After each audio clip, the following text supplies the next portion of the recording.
આજે ફરી એકવાર ધોરણ 10 વિષય સામાજિક વિજ્ઞાન પ્રકરણ 11 જળ સંસાધનોમાં આપનું હાર્દિક સ્વાગત છે. વિદ્યાર્થી મિત્રો, આજે આપણે છે ત્રણ મહત્વના છે એ પ્રશ્નો તૈયાર કરવાના છે. ત્રણે ત્રણ છે એ તમારી છે સમજ શક્તિની કસોટી કરે એવા છે.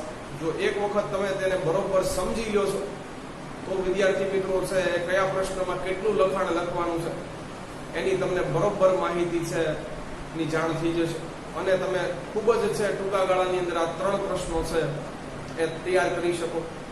તો આજનો આપણો લેક્ચર છે એ થોડો ક્રુશિયલ છે અને એમાંનો પણ વિદ્યાર્થી મિત્રો જે પહેલો સવાલ છે એ બોર્ડ માટે પૂછાવા માટે હોટ ફેવરિટ છે અને પૂછાઈ પણ ચૂક્યો છે. અને હવે તો આ અત્યારની પરિસ્થિતિ જોતા વિદ્યાર્થી મિત્રો આ સવાલ 4 માર્ક્સની અંદર પણ પૂછાવા કરી શકે. તો ચાલો વિદ્યાર્થી મિત્રો આજનો આપણો પહેલો સવાલ જોઈએ, જે કહે છે આપણને કે વિધાન સમજાવો, શા માટે આજે ભારતમાં જળ સંકટ સર્જાયું છે? ભારતમાં આજે જળ સંકટ સર્જાયું છે, આ વિધાન સમજાવી દો. તો વિદ્યાર્થી મિત્રો આ પ્રશ્ન થોડો લાંબો હોય બરોબર છે, વ્યવસ્થિત 1 by 1 મુદ્દા છે યાદ રાખતા જવાના છે. તો કહે છે કે આપણે જાણીએ છીએ કે જળ છે એ કુદરત તરફથી મળેલી અમૂલ્ય બક્ષિસ છે. આપણે જાણીએ છીએ કે જળ કુદરત તરફથી મળેલી અમૂલ્ય બક્ષિસ છે. વાત સાચી છે વિદ્યાર્થી મિત્રો.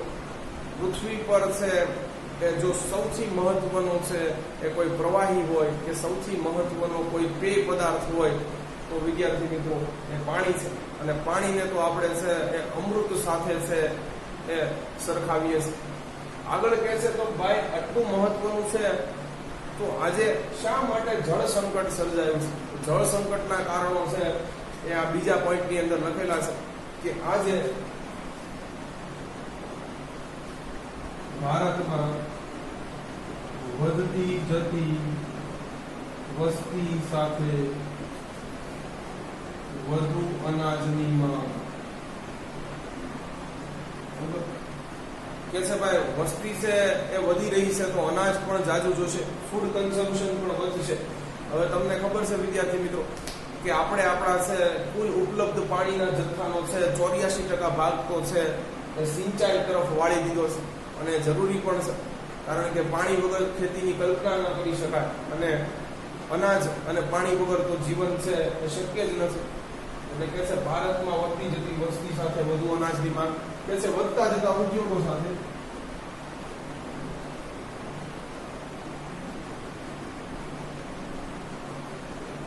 વધતી જતી રોકડિયા પાકની માંગ. વિદ્યાર્થી મિત્રો યાદ કરો કેશ ક્રોપ્સ કે જેના કારણે છે આપણા કૃષિ સંલગ્ન ઉદ્યોગો ચાલે છે.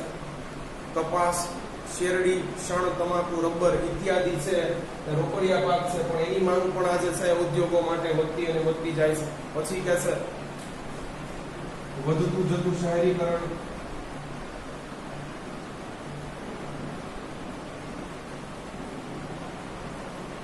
વિદ્યાર્થી મિત્રો આપણે ભારત માટે એવું કહે છે કે ભારત એ ગામડાઓનો બનેલો દેશ છે.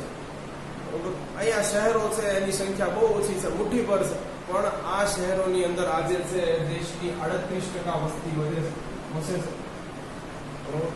અવળી મોટી વસ્તી માટે છે કોઈ એક પર્ટિક્યુલર સ્થળે છે પાણી ઉપલબ્ધ કરવું એ મુશ્કેલી ભર્યું છે અને કે છે લોકોના બદલાતા જતા જીવન ધોરણ.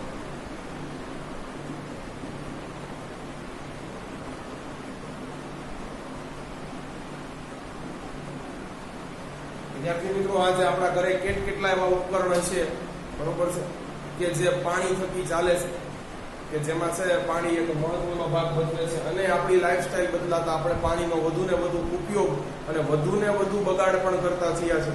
તો આ 4 છે બરોબર મુખ્ય કારણો છે કે જેના કારણે આજે પાણી છે બરોબર, એની પ્રમાણે કે એનો પુરવઠો દિવસે ને દિવસે ઘટી રહ્યો છે વગેરે કારણોસર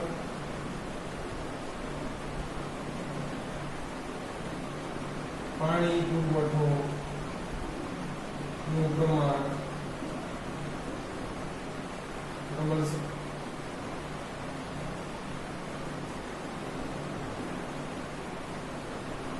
આજે દિવસે ને દિવસે ઘટી રહ્યું છે.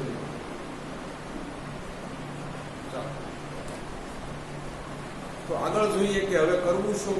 બરોબર, અહીંયા એક ત્રીજી સમસ્યા પણ છે એ આપણને કહે છે કે એકચ્યુઅલમાં થતું શું હોય છે. તો કહે છે પાણી પુરવઠાની જરૂરિયાત અને તેની પાણી પુરવઠાની ઉપલબ્ધતા અને તેની સ્થાનિક જરૂરિયાત વચ્ચે જ્યારે અસમાનતા સર્જાય છે ત્યારે તે લોકોના જીવન હિત, આજીવિકા અને આર્થિક વિકાસ માટે પડકારજનક છે. સમજાણું? કાંઈ જોઈએ કે છે પાણીના પુરવઠાની ઉપલબ્ધિ. ભાઈ તમારી પાસે કોઈ પણ છે એ ગ્રામ્ય કક્ષાએ તો ગ્રામ્ય કક્ષાએ, શહેર કક્ષાએ તો શહેર કક્ષાએ, કે પછી છે એ જો આપણે જોઈએ તો પ્રાદેશિક કક્ષાએ તમારી પાસે કેટલું પાણી ઉપલબ્ધ છે, ઉપલબ્ધિ અવેલેબિલિટી કેટલી છે, અને તેની સ્થાનિક જરૂરિયાત કેટલી છે કે છે તમારી પાસે છે કેટલું અને જોઈએ છે કેટલું. જો આની વચ્ચે છે અસમાનતા સર્જાય, આની વચ્ચે ઇમ્બેલેન્સ થઈ જાય, બરોબર, તમારે 100 રૂપિયાની જરૂર હોય અને તમારી પાસે હોય 45 રૂપિયા જ, તો આ અસમાનતા છે. 100 રૂપિયા વગર અત્યારે ચાલે એમ જ નથી અને તમારી પાસે છે ખાલી 45 રૂપિયા. આજે 55 રૂપિયાનો ડિફરન્સ છે એ અસમાનતા છે, ઇમ્બેલેન્સ છે, બરોબર. એના કારણે લોકોના જીવન હિત જોખમાણા છે. વિદ્યાર્થી મિત્રો, બરોબર, મને એક પિક્ચર યાદ આવે છે જેનું નામ છે માનવીની ભવાઈ, જેમાં પન્નાલાલ પટેલે 56 કાળનું છે અદ્ભુત આલેખન કરવાનો પ્રયત્ન કર્યો છે, બરોબર છે. તમારે એકવાર અચૂક જોવું જોઈએ કે લોકોના જીવન હિતો, અરે લોકોના તો શું, પશુઓના પણ જીવન હિતો છે કેવી રીતે હણાઈ જાય છે કે જ્યારે કોઈ ક્ષેત્રે છે અથવા કોઈ સ્થળે છે એ લાંબા ગાળા સુધી છે એ પીવાનું પાણી ઉપલબ્ધ ન હોય દુષ્કાળને કારણે, આજીવિકાનો પણ પ્રશ્ન, બરોબર. જ્યાં પાણી યોગ્ય પ્રમાણમાં નથી ત્યાં વેપાર ધંધાઓ પણ નથી, એટલે લોકોએ ફરજિયાતપણે છે એ આજીવિકા માટે, રોજગારી મેળવવા માટે સ્થળાંતર કરવું પડશે અને તે વિસ્તાર ક્યારેય પણ આર્થિક રીતે વિકસિત પણ ન હોઈ શકે. એટલે કે છે લોકોના જીવન હિત, આજીવિકા અને આર્થિક વિકાસ માટે છે આ એક સંકટ કે પડકાર બની જાય છે જ્યારે તમારી પાસે છે એ માંગને અનુરૂપ પાણીનો પુરવઠો હોતો નથી. ચાલો આગળ જોઈએ વિદ્યાર્થી મિત્રો.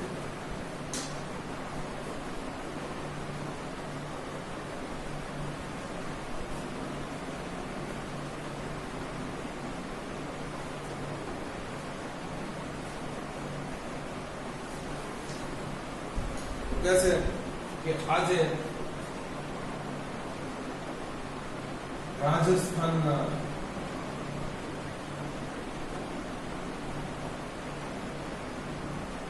શુષ્ક ક્ષેત્રો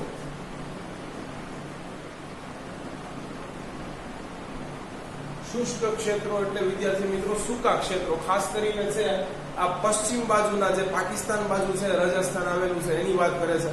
એટલે હું તમને કહ્યું રાજસ્થાનના શુષ્ક ક્ષેત્રો એટલે પશ્ચિમ રાજસ્થાનની વાત થાય છે, અને બીજા ક્ષેત્રો પણ કીધા કે છે. અને દક્ષિણમાં દ્વીપકલ્પીય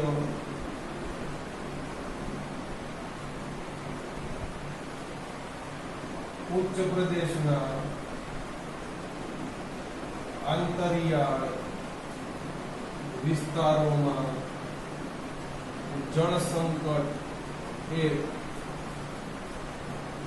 ગંભીર સમસ્યા બની ચૂક્યું છે. કે જો ભારતના પરિપ્રેક્ષ્યમાં વાત કરવામાં આવે વિદ્યાર્થી મિત્રો, તો કે છે રાજસ્થાનના જે સૂકા ક્ષેત્રો છે, એટલે સાવ પશ્ચિમી પાકિસ્તાન છે, પશ્ચિમી છે રાજસ્થાન છે, જે પાકિસ્તાનની નજીક આવેલો છે, એ ભાગની વાત કરે છે. અને દક્ષિણમાં દ્વીપકલ્પીય ઉચ્ચ પ્રદેશ, આપણને ખબર છે, ચાલો એ ડ્રો કરવાનો પ્રયત્ન કરીએ છીએ, એની વાત કરે છે.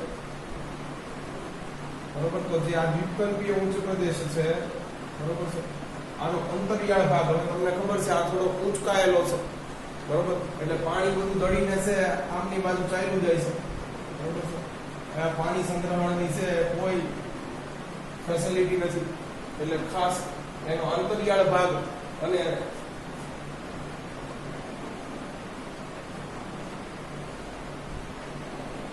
રાજસ્થાનનો જે આ પશ્ચિમી ભાગ છે, બરોબર છે, જે પાકિસ્તાનને સન્નિકટ છે, બરોબર છે, ત્યાં એક જળ સંકટ છે એ વિકરાળ સ્વરૂપ ધારણ કરી શક્યું છે, બરોબર. કે છે આજે ત્યાં જળ સંકટ છે એ બહુ મોટી સમસ્યા બની ચૂક્યું છે. આગળ જોઈએ.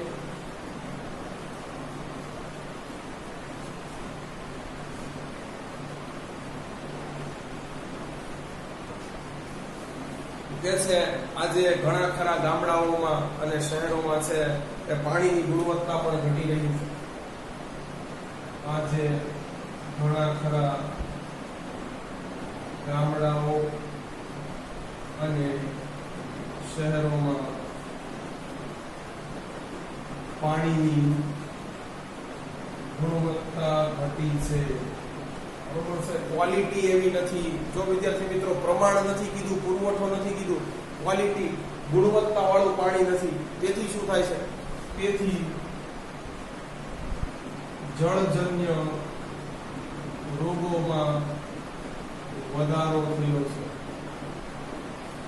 જળજન્ય રોગો કયા છે? દૂષિત પાણીથી થાય એવા રોગો, કોલેરા છે, ઝાડા ઉલટી છે, વિદ્યાર્થી મિત્રો કમળો છે. તો આ બધા રોગો પણ છે આજે વધતા જાય છે દેશની અંદર, એમ કહે છે. ચાલો આગળ નેક્સ્ટ પેરેગ્રાફ જોઈએ.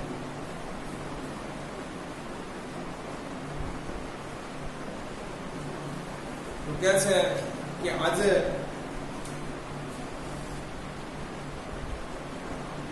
પીવા લાયક પાણીની ઉપલબ્ધ થવું જોઈએ, પીવા લાયક પાણી, અને તેનું શુદ્ધિકરણ. પાણી પીવા લાયક નથી તો એને શુદ્ધ બનાવવું પડશે. આમાં કઈ બીજું નહીં થાય, બરોબર. અશુદ્ધ પાણી આપણે પી નહીં શકીએ, ખારું પાણી આપણે પી નહીં શકીએ. એટલે કે છે આજે પીવા લાયક પાણીની ઉપલબ્ધિ અને તેનું શુદ્ધિકરણ છે એ એક મૂળભૂત જરૂરિયાત છે. બીજું ઘણું બધું નહીં હોય આપણી પાસે, બરોબર, માનવ સમુદાય પાસે તો ચાલશે, પણ આજે પીવા લાયક પાણી ઉપલબ્ધ હોવું જોઈએ અને પાછું શુદ્ધ હોવું જોઈએ. શુદ્ધ ન હોય તો શુદ્ધિકરણ કરવાનું એમ, બરોબર છે. આ આપણી એક છે આજે મૂળભૂત જરૂરિયાત બની ચૂકી છે, બરોબર છે. કે છે કે દેશમાં સિંચાઈ ક્ષેત્રે ઘણા ખરા પ્રયાસો થયા છે, છતાં પણ જોઈએ શું છે, દેશમાં સિંચાઈ ક્ષેત્રે ઘણા ખરા પ્રયાસો થયા છે, છતાં પાણીના પુરવઠાની માંગ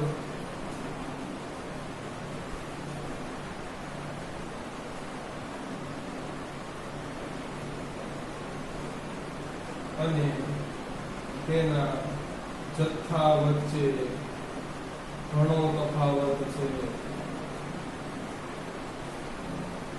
બરોબર.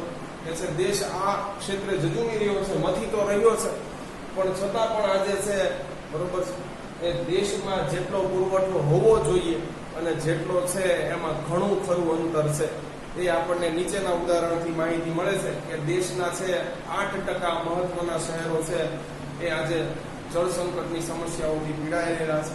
એક તો શહેરો ઓછા છે, એમાંના પણ વિદ્યાર્થી મિત્રો લગભગ 10% નજીક કે 8% જેટલા શહેરો છે એ તો જળ સંકટની સમસ્યાથી પીડાઈ રહ્યા છે. એટલે ભારતના આજે 8% શહેરો એ જળ સંકટની ગંભીર સમસ્યાનો અથવા તીવ્ર અછતનો સામનો કરી રહ્યા છે. ટૂંકા પ્રશ્નોમાં પૂછાય તો 8% યાદ રાખવાના છે. તેમજ કહે છે કે દેશના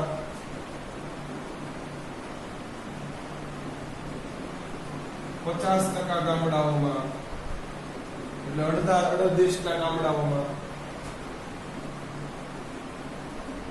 પીવાનું શુદ્ધ પાણી પહોંચાડવાનું બાકી છે. કે છે ભારતના 8% શહેરો છે એ અતિ ભારે જળ સંકટનો સામનો કરી રહ્યા છે અને 50% ગામડાઓ તો હજુ એવા છે, ખેતી પ્રધાન દેશ આપણો હોવા છતાં પણ કે ત્યાં હજી શુદ્ધ પાણી પહોંચાડવાનું જ બાકી છે. જોઈએ આ ક્ષેત્રે પણ કવિએ ટકોર કરી છે કે હાલની સ્થિતિ શું છે.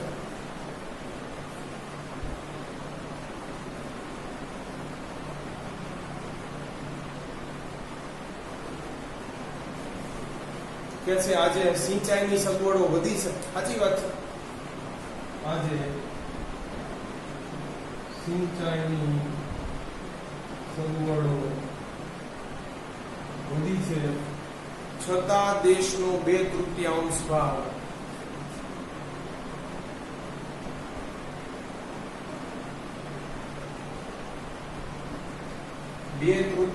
ભાગ વિદ્યાર્થી મિત્રો બરોબર એટલે થશે 0.66%. બરોબર છે. એટલે તમે આ વસ્તુ સમજી શકો છો.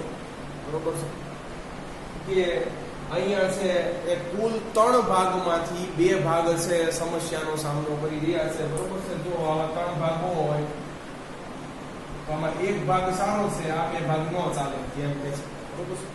ચાલો, આ જે સિંચાઈની સગવડો વધી છે છતાં દેશનો 2/3 ભાગ છે એ ખેતી માટે માત્ર વરસાદના પાણી પર નભે છે. બરોબર.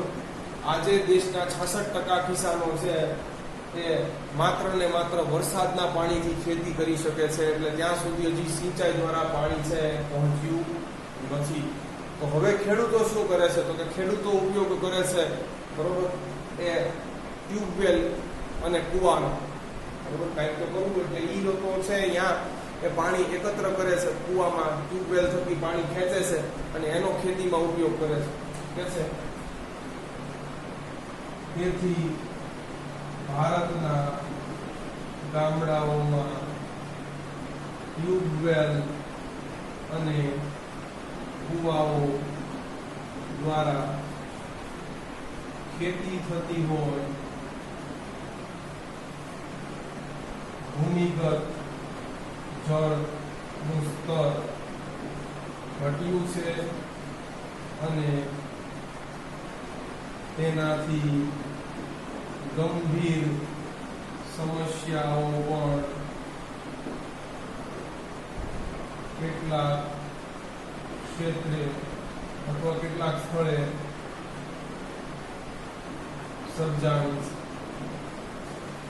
ભારતના ગામડાઓમાં આજે વળી ટ્યુબવેલ અને કુવાઓથી ખેતી થાય છે.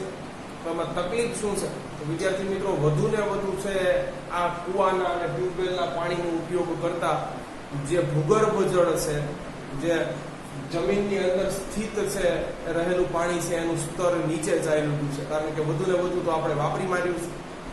પ્લસ કે છે કે તેનાથી ગંભીર સમસ્યાઓ, ભૂગર્ભ જળ વાપરવાથી ગંભીર સમસ્યાઓ શું થાય? તો વિદ્યાર્થી મિત્રો તમે બોર કે ડારનું પાણી છે ચાખ્યું છે, થોડુંક એ ખારું હોય છે બરોબર, અને તમારા દાંત માટે પણ નુકસાનકારક હશે.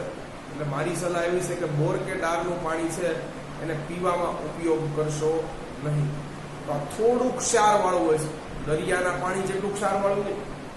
એનાથી વિદ્યાર્થી મિત્રો શું થાય છે કે તમે જો આવું ને આવું પાણી છે એ પાકને આપો છો તો જમીન પણ ક્ષારવાળી ધીરે ધીરે થતી જાય છે. અને તમને ખબર છે કે ક્ષારવાળી જમીન એકચ્યુઅલમાં ક્યાં હોય તો કે ભાઈ દરિયા કિનારે હોય. બસ દરિયા કિનારાની જમીન તમને ખબર છે એટલી બધી ખેતી લાયક નથી, એટલી બધી ફળદ્રુપ નથી, નહીંતર તો ત્યાં ન ખેતી કરવા માંડી એટલે જમીનની ફળદ્રુપતા ઘટતી જાય છે. આ મેઇન પ્રોબ્લેમ છે એક છે ગ્રાઉન્ડ વોટર નો ઉપયોગ કરવાથી. જે ભૂમિગત જળ છે કે ભૂમિગત જળનો વધુ પડતો ઉપયોગ કરવાથી છે જળ થોડુંક ક્ષારીય છે એટલે ભૂમિની ફળદ્રુપતા ઘટતી જાય છે. આ એક આપણે છે point to be noted my lord. બરોબર, ધ્યાનમાં લેવા જેવી એક આ બાબત છે. ચાલો આગળ જોઈએ.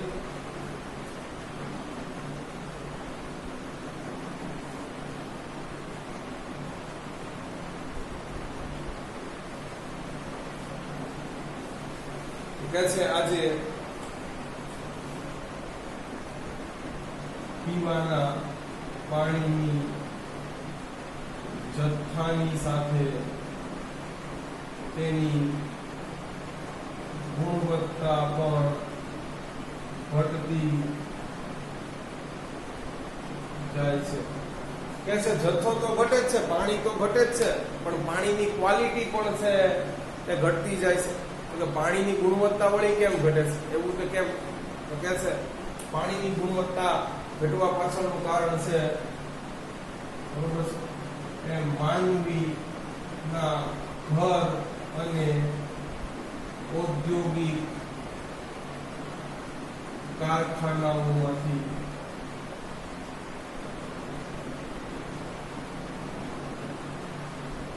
નીકળતો કચરો જળને પ્રદૂષિત કરે છે.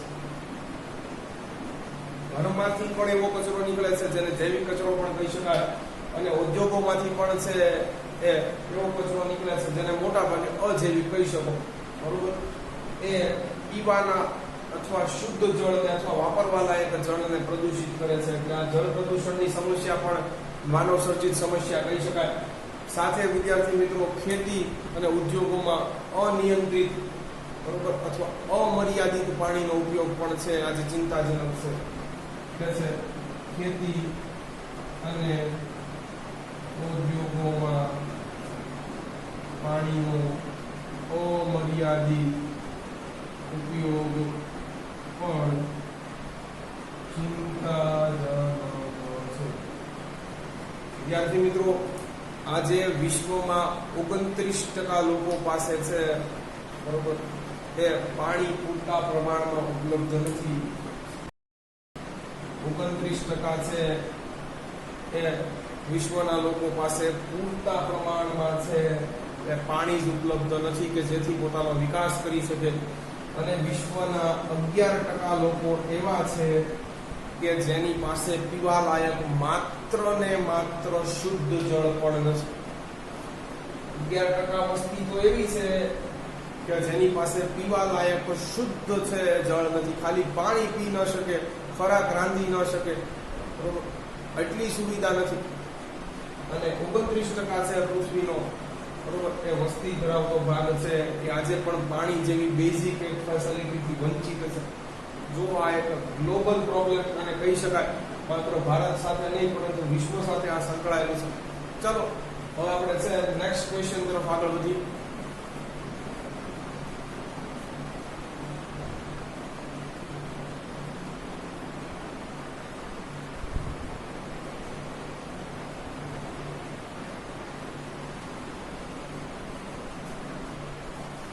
તો કે ભાઈ પાણી હવે એટલું ઓછું છે તો કરવું શું? તો કરો. સવાલ નંબર 9 કે છે બરોબર જળ વ્યવસ્થાપન અને તેની જાળવણી. જળ વ્યવસ્થાપન અને તેની જાળવણી. બરોબર, બે શબ્દ છે એ થોડાક તમને નવા નવા લાગશે. વ્યવસ્થાપન એટલે થાય મેનેજમેન્ટ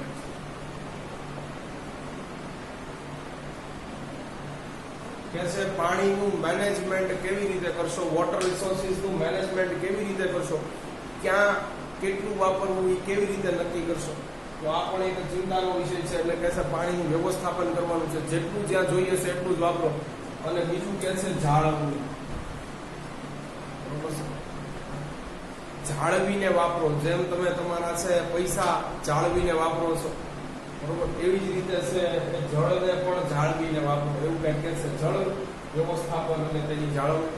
વિદ્યાર્થી મિત્રો, આની પ્રસ્તાવના થોડી લાંબી છે. ચાલો તો આની છે પ્રસ્તાવના જોઈએ. બરોબર, તો કે છે કે જળ એ કુદરત તરફથી મળેલી અમૂલ્ય બક્ષિસ છે. જાણીએ છે આની પહેલાના છે સવાલમાં પણ લખી ચૂક્યા છે. પણ કે છે જળ સંસાધન એ મર્યાદિત છે. આ વાત પણ સાચી છે.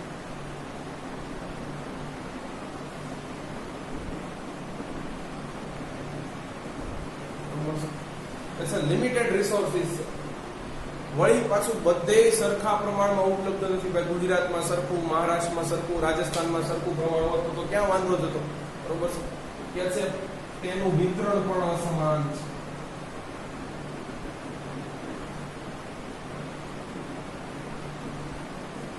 આ વાત પણ સાચી છે.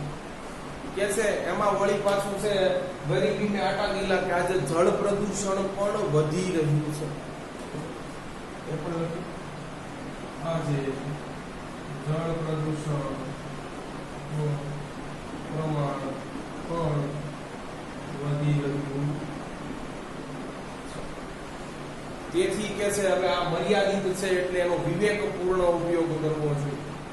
બરોબર, કે છે તમારી પાસે લિમિટેડ છે તો આનો કંજુસાઈથી ઉપયોગ કરો, બચાવીને ઉપયોગ કરો. તેથી તેનો વિવેકપૂર્ણ ઉપયોગ કરવો જોઈએ. આ વાત પણ સાચી છે. આગળ શું કહે છે વિદ્યાર્થી મિત્રો કે યાદ રાખો, બરોબર છે, કે જીવ સૃષ્ટિની ડોર છે એ જળના હાથમાં છે. બરોબર, જીવ સૃષ્ટિનો સમગ્રપણે આધાર એ જળ પર રહેલો છે. એ લખીને કે છે યાદ રાખો કે જીવ સૃષ્ટિનો સમગ્રત્યા એટલે બધો આધાર એ જળ ઉપર રહેલો. કે છે જળ એ એક રાષ્ટ્રીય સંપદા છે. બરોબર, જળ એ રાષ્ટ્રીય સંપદા છે. સંપદા એટલે સંપત્તિ. બરોબર છે, આ રાષ્ટ્રની સંપત્તિ છે. બરોબર, આ કોઈ ખાનગી માલિકીની નથી, ઇન્ડિવિડ્યુઅલની નથી.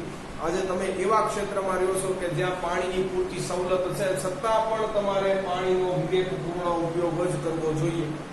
કારણ કે આ રાષ્ટ્ર માટે બચાવીને રાખવાનું છે. ભાવિ પેઢીને છે એ શુદ્ધ પીવાલાયક જળ મળે, એ પણ પોતાનો આર્થિક વિકાસ કરી શકે, એની જવાબદારી પણ આપણે સ્વીકારવાની છે. એટલે કીધું છે જળ એટલે એક રાષ્ટ્રીય સંપત્તિ માનવી, કોઈની ખાનગી નહીં.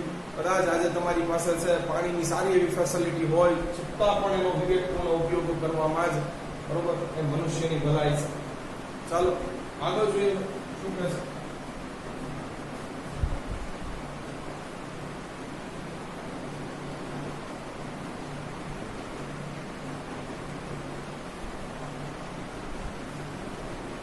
કે છે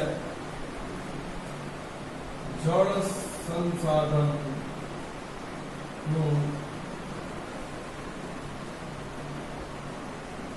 વિવેકપૂર્ણ ઉપયોગ કરવાની નીતિને. જળ સંસાધનનો તમે જો વિવેકપૂર્ણ છે એ ઉપયોગ કરો છો તો આને કાંઈક છે એક નવું નામ કવિ આપ્યું છે. જળ સંસાધનનો વિવેકપૂર્ણ ઉપયોગ કરવાની નીતિને જળ સંરક્ષણ કહે છે.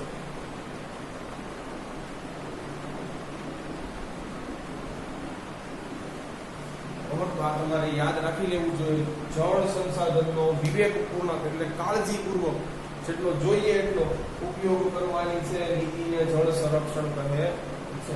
ચાલો, જળ વ્યવસ્થાપન માટેના નીચેના મુદ્દા છે ધ્યાનમાં લેવા જેવા છે.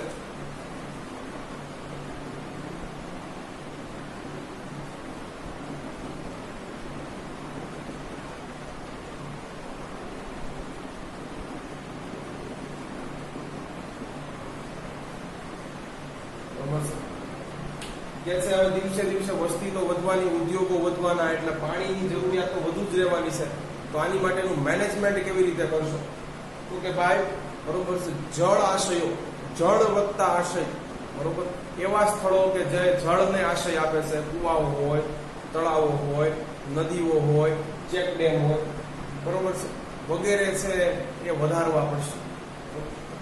તો શું કે છે કે દેશમાં જળાશયોની સંખ્યા ઉત્તરોત્તર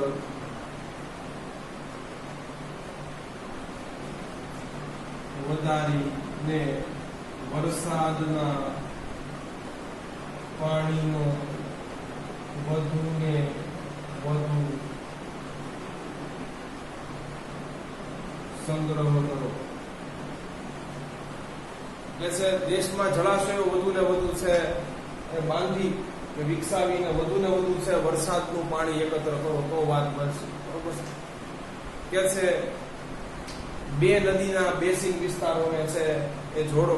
બરોબર, એટલે નદીઓને તેની શાખા નદીઓ સાથે જોડો, જેથી કરીને આખા દેશમાં છે બધી નદીઓ મળી અને એક જાળું રચાય અને જેનાથી છે એ કોઈ પણ જગ્યાએ સ્થાનિક પાણીની જરૂરિયાત છે પૂરી કરી શકાય. બરોબર છે કે છે નદીના બેસિન વિસ્તાર એટલે એના પ્રવાહ વિસ્તાર, બરોબર છે, ને તેની શાખા નદીના બેસિન વિસ્તારો સાથે જોડો. બરોબર, અને ભૂમિગત જળ છે એના સ્તરમાં ઉત્તરોત્તર વધારો કરો. કે છે ભૂમિગત જળના સ્તરોમાં ઉત્તરોત્તર વધારો કરો. પણ આ આપણું એકલાથી થશે નહીં. કે છે બરોબર, જુદા જુદા સ્થળોએ છે એ જળ વ્યવસ્થાપન માટે જુદી જુદી વ્યૂહરચના ઘડવી પડશે. બરોબર, એટલે આ માત્ર એક કોઈ ઇન્ડિવિડ્યુઅલ વ્યક્તિના છે પ્રયાસો દ્વારા થશે નહીં. જુદા જુદા સ્થળોએ તમારે જોવું પડશે કે જ્યાં પાણીની અવેલેબિલિટી કેટલી છે અને એની ડિમાન્ડ કેટલી છે, અને એ પ્રમાણે છે બરોબર એ સ્થાનિક કક્ષાએ તમારે કામ કરવું પડશે. બરોબર છે કે છે જુદા જુદા સ્થળોએ લોકોની ભાગીદારીથી વ્યૂહરચના ઘડીને આ ક્ષેત્રે કાર્ય કરવું પડશે. જુદા જુદા સ્થળોએ છે બરોબર એ લોકોને સંમેલિત કરો પહેલા તો આમાં, બરોબર છે, અને વ્યૂહરચના ઘડો કે ભાઈ તમારે છે ત્યાં કેટલી આવશ્યકતા છે, બરોબર, ડિમાન્ડ અને સપ્લાય, માંગ અને પુરવઠા વચ્ચે કેટલો તફાવત છે, બરોબર, અને પછી આ કામમાં લાગી જવાનું છે. ચલો, જળ વ્યવસ્થાપન અને તેની જાળવણી પણ છે એક મહત્વનો સવાલ છે. છેલ્લો આજનો સવાલ જે સમજવા જેવો છે, જળ પલાવિત ક્ષેત્ર વિકાસ, નવું નામ આવ્યું.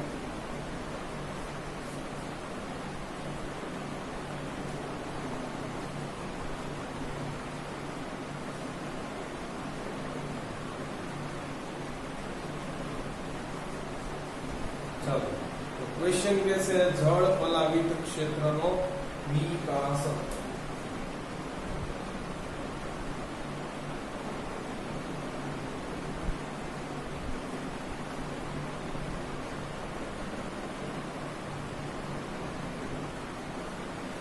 હવે નવો શબ્દ આવ્યો, બરોબર, વોટરશેડ જળ પલાવિત ક્ષેત્ર એટલે શું? વિદ્યાર્થી મિત્રો, જળ પલાવિત ક્ષેત્ર એટલે કાંઈ નહીં, બરોબર?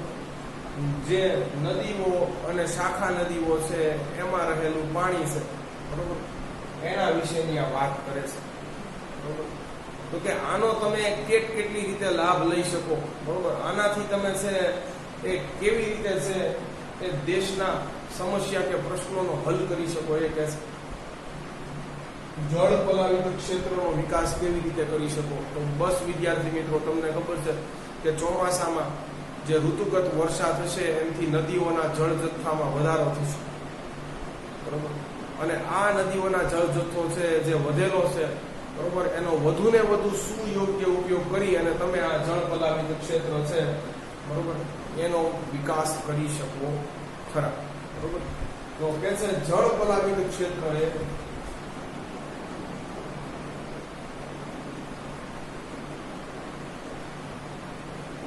પ્રાકૃતિક એકમ છે. જો વિદ્યાર્થી મિત્રો, નદીઓ શું છે? પ્રાકૃતિક એકમ છે, બરોબર. આ પાણીનો એક એકમ છે, બરોબર છે, પણ કેવું? કુદરતી, આપણે કઈ બનાવવા નથી ગયો. કે છે જળ પલાવિત ક્ષેત્ર, બરોબર. હવે નદીમાં રહેલા પાણીની વાત કરે છે, એ એક પ્રાકૃતિક એકમ છે, બરોબર. એનો ઉપયોગ ક્યાં કરી શકીએ, બરોબર, એ જોઈએ કે તેનો ઉપયોગ અનુકૂળતા પ્રમાણે નાના પ્રાકૃતિક એકમો. એટલે હવે વિદ્યાર્થી મિત્રો, આ નદીમાંથી આવ્યા શાખા નદીઓ, બરોબર. મુખ્ય નદી મોટી હોય, શાખા નદી છે એ નાની હોય, બરોબર. એટલે નાના એકમો કીધા કે જળ પલાવિત ક્ષેત્ર એ પ્રાકૃતિક એકમ છે. ક્યાં ના પડે? તેનો ઉપયોગ ક્યાં કરશું? તો કે અનુકૂળતા પ્રમાણે, બરોબર. શક્ય નથી કે બધે આવું થશે જ, પણ થાય તો વધારે સારું. અનુકૂળતા પ્રમાણે નાના પ્રાકૃતિક એકમો છે, બરોબર. એટલે કે શાખા નદીઓ છે એના સમન્વિત વિકાસમાં કરી શકીએ. સમન્વિત વિકાસ એટલે શું, બરોબર છે? તો કે છે આ નદીના જે મુખ્ય નદીની ધારાનું પાણી છે, બરોબર છે, એને કોઈ પણ રીતે જો શાખા નદીમાં છે ઠાલવવામાં આવે, બરોબર છે, તો એનો સમન્વિત વિકાસ થશે, બરોબર. આ તો વિકસિત છે જ, આની જેટલો જ આનો વિકાસ થઈ જશે, બરોબર છે. તો એ કિસ્સામાં આપણે આને સમન્વિત વિકાસ કહી શકીએ. આગળ કહે છે કે જળ પલાવિત ક્ષેત્ર શું છે? જો અહીંયા કહે છે, બરોબર છે, કે જળ પલાવિત ક્ષેત્ર એ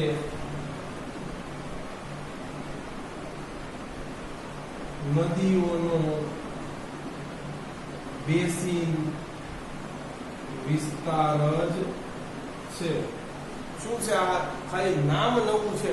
કે છે જળ પલાવિત ક્ષેત્ર છે એ નદીઓનો બેસિન વિસ્તાર જ છે. એ જ વિસ્તાર છે કે જ્યાં નદીઓનું છે એ પાણી આવેલું છે, બરોબર. નદીઓ પાણી ધરાવે છે. જળ પલાવિત ક્ષેત્ર એ નદીઓનો બેસિન વિસ્તાર જ છે, પરંતુ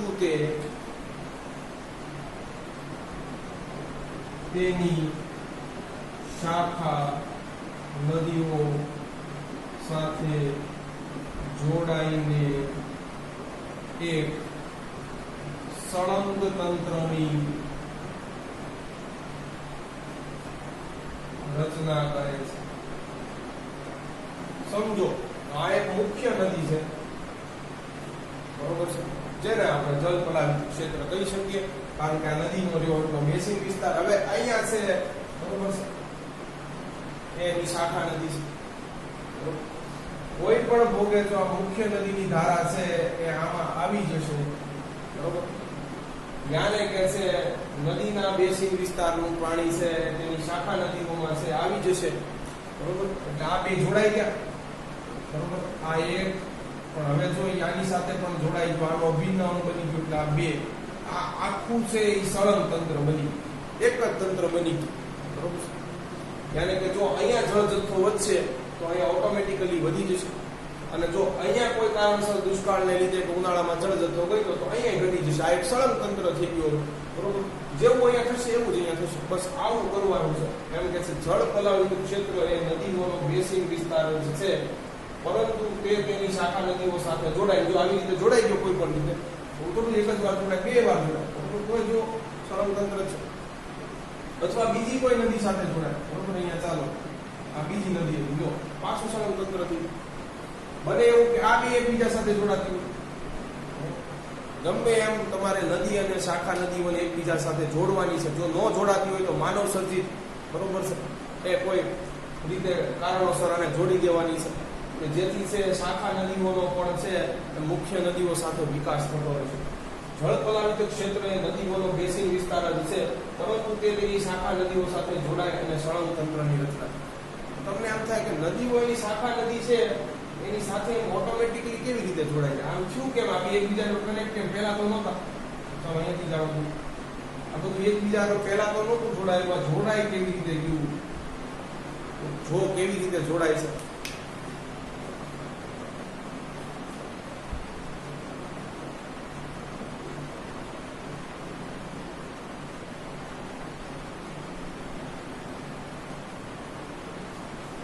કે છે ચોમાસામાં કઈ જવા દઈએ,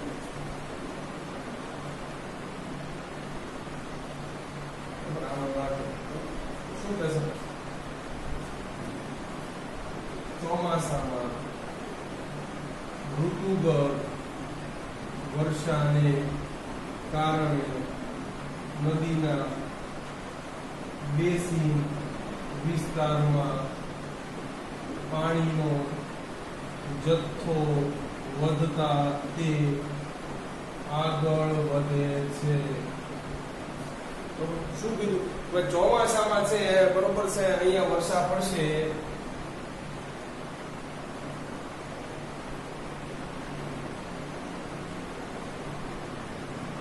વરસાદ પડ્યો એટલે આ જો મુખ્ય નદીના જળ જથ્થામાં શું થશે? વધારો. શાખા નદીઓના જળ જથ્થામાં વધારો થશે, બરોબર. પણ આપણે એ ગૌણ છે આ મુખ્ય નદીઓની બાબત કરીએ એટલે કે છે કે આનો જળ જથ્થો થોડોક વધી જશે. આનો વધારે નહીં, પણ આ થોડું કાંઈ લંબાઈમાં જ વધે એવું થોડું છે. આમ વધે ને, ગમે એમ પાણી પોતાનો રસ્તો કરી લે. જો આવી રીતે છે એનો જળ જથ્થો આગળ વધે, અહીંયા આવી રીતે આગળ વધે, મને આ બી જોડાય છે. જો એક સળંગ તંત્ર બની. શું કહે છે? ચોમાસામાં ઋતુગત વર્ષાને કારણે નદીઓના બેસિન વિસ્તારમાં પાણીનો જથ્થો વધતા તે આગળ વધે છે અને શાખા નદીઓ સાથે જોડાય છે. હવે તો ભાઈ શાખા નદીઓ સાથે જોડાતા તમને કયા કયા લાભ થશે? બરોબર છે. તો જળ પલાવિત ક્ષેત્રના વિકાસ થવાથી આપણને કયા કયા લાભ થશે? ચાલો એની વાત કરીએ.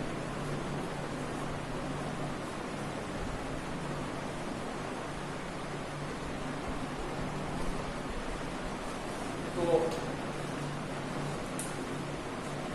જળ પલાવિત ક્ષેત્રના વિકાસ સાથે થતા ફાયદા. ચાલો પહેલું, બરોબર છે, કે ભૂમિ સંરક્ષણ. એટલે આવું કે જમીનનું સંરક્ષણ કેવી રીતે થશે? વિદ્યાર્થી મિત્રો, બરોબર, જો નદીનું જેટલું પાણી શાખા નદીમાં ગયું, બરોબર છે, એટલું જ પાણી શાખા નદીમાં જવાને બદલે ઘસમસતું પૂર આવ્યું હોત તો જમીનનું શું કરી નાખે? ધોવાણ કરી નાખે, બરોબર છે. તો જમીનનું ઉપરનું કોટ જે ફળદ્રુપ છે, ઉપરના અમુક સેન્ટીમીટર ભાગ જ છે ફળદ્રુપ છે, જો એનું ધોવાણ થઈ જતા પાણીની મદદથી, બરોબર, તો પાણી એટલું છે શાખા નદીમાં વહી ગયું, બરોબર છે. શાખા નદીઓમાંથી છે થોડું ઘણું દરિયામાં ચાલી જશે, એટલે જો ભૂમિનું સંરક્ષણ થશે, બરોબર, જમીન ધોવાણ અટકશે. પછી કે છે,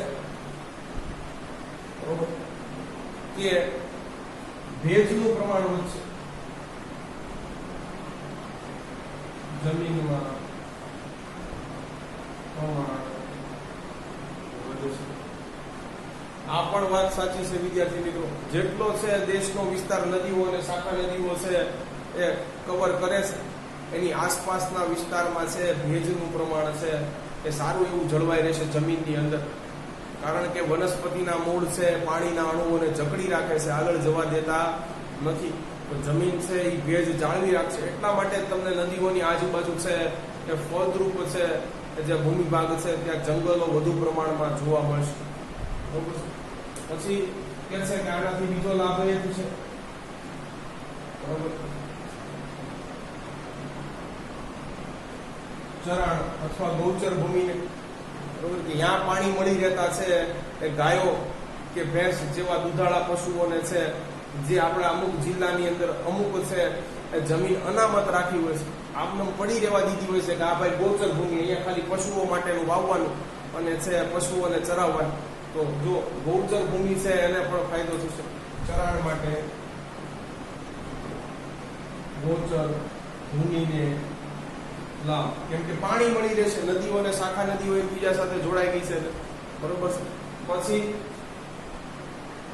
તો કે છે બાગાયતી ખેતીને પ્રોત્સાહન.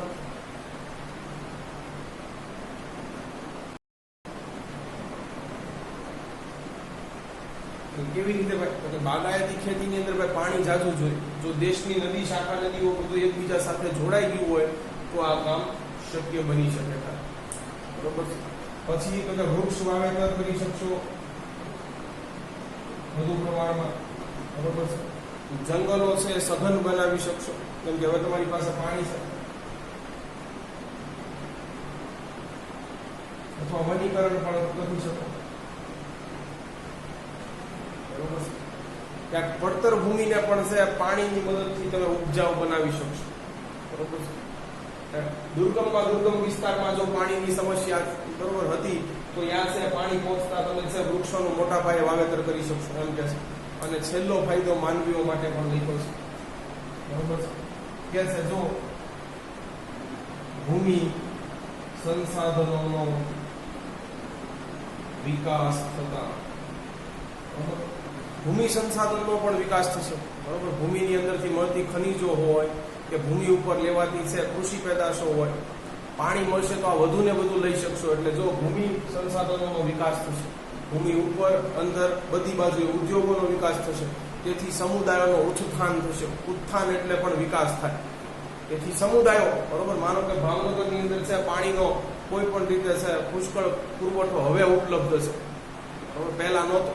શાખા નદીઓ કે નદીઓના પાણીને કારણે ભાવનગરની અંદર આજે છે એ પૂરતો જથ્થો ઉપલબ્ધ છે. તો આપણે વધુ સારી ખેતી કરી શકશું, વધુ વેપાર ધંધા વધારી શકશું, બરોબર. તો જો વિદ્યાર્થી મિત્રો આપણે ભૂમિ સંસાધનોનો વધુ સારી રીતે ઉપયોગ કરી શકીએ છીએ, વધુ ને વધુ ભૂમિ ઉપર ઉદ્યોગો ઊભા કરી શકીએ છીએ, વધુ ને વધુ ભૂમિ ઉપર છે એ ખેતી કે વાવેતર વિસ્તાર અંદર લઈ શકીએ છીએ, ભૂમિ સંસાધનોનો વિકાસ થશે પાણીની મદદથી, અને એનાથી માનવ સમુદાયનો પણ ઉત્થાન થશે, એટલે વિકાસ થશે. માનવીઓનો અથવા માનવ સમુદાયનો પણ ઉત્થાન થશે. ઉત્થાન એટલે વિકાસ. ચાલો, આટલા છે આપણને ફાયદા થવાના છે, પણ આની માટે કેટલીક વસ્તુ આપણે ધ્યાનમાં રાખવી જરૂરી છે. ચાલો તો એ જોઈએ.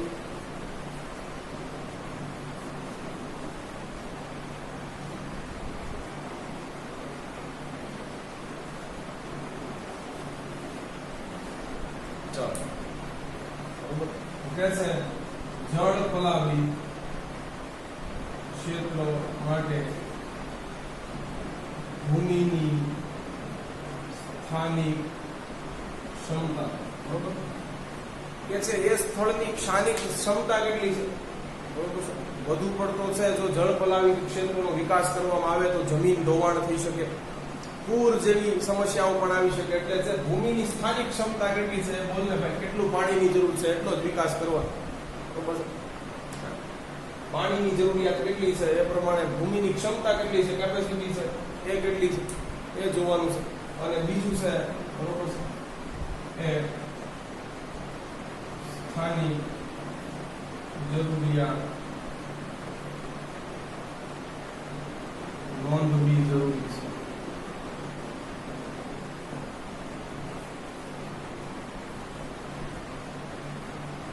સ્થાનિક જરૂરિયાત બરોબર છે ને સમકક્ષ પાણી મળતું જ હોય તો ખોટે ખોટો વિકાસ કરી અને પૈસા ખર્ચ કરાય નહીં. અને જો સ્થાનિક જરૂરિયાત બહુ જાજી છે તો પ્રમાણે જલપલાવિત ક્ષેત્ર વિકાસ પણ જાજો કરવો પડશે. બરોબર, પહેલા તો કેપેસિટી કેટલી છે ત્યાંની એ જોઈ લો, ત્યાં રિક્વાયરમેન્ટ કેટલી છે એ જોઈ લો. બરોબર, કે છે કે આમાં પણ લોકોએ સંમેલિત થવું પડશે, લોકો થકી કામ થશે. વિદ્યાર્થી મિત્રો, આજે દક્ષિણ ભારતની અંદર છે કે ત્યાંના સ્થાનિક લોકો દ્વારા જળ પલાવિત ક્ષેત્રનો વિકાસ થઈ રહ્યો છે. સરકાર છે એ લોકો સાથે સંયોગ કરી રહી છે.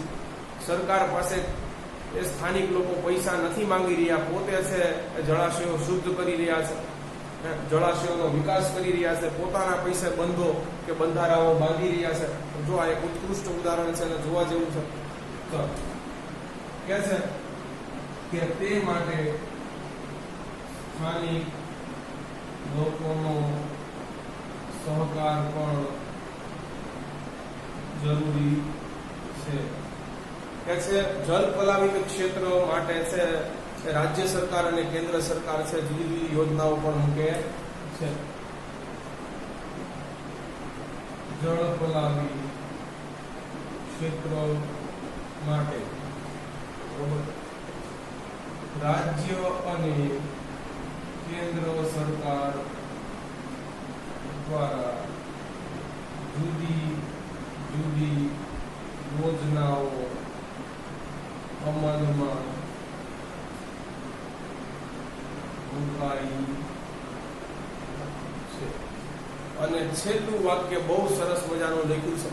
બરોબર છે, કે છે જળ પલાવિત ક્ષેત્ર વિકાસ એ એક સમગ્રતા લક્ષી વિકાસ કાર્યક્રમ છે. કાર્યક્રમ માને યોજના છે, આયોજન છે, પ્રોગ્રામ છે કે નહીં, તો કે સમગ્રતા બરોબર છે વિકાસ લક્ષી. બરોબર, સમગ્રતા એટલે આખા દેશનો આનાથી વિકાસ કરી શકાય એવો કાર્યક્રમ છે. કારણ કે તમે દેશમાં નાની મોટી બધી નદીઓને જોડી દેશો તો આખા દેશમાં એક નદીઓનું ઝાડું છે એ ફરી વળશે, વધુ ને વધુ પાણી છે એ લોકો સુધી પહોંચતું થશે. એટલે ઓછા પ્રમાણમાં પાણી છે દરિયામાં જશે. દરિયામાં જતું પાણી પણ આપણે આ રીતે બચાવી શકીએ છીએ.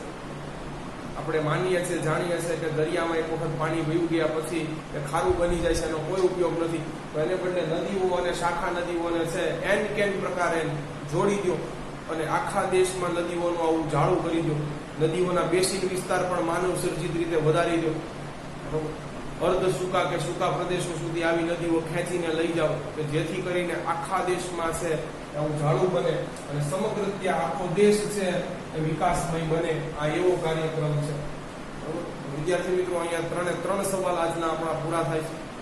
જો તમને અમારા વિડીયો લેક્ચર્સ પસંદ આવતા હોય તો આને લાઈક કરો, તમારા અન્ય વિદ્યાર્થી મિત્રો જોડે આની લિંકને શેર કરો. Thanks for watching my video.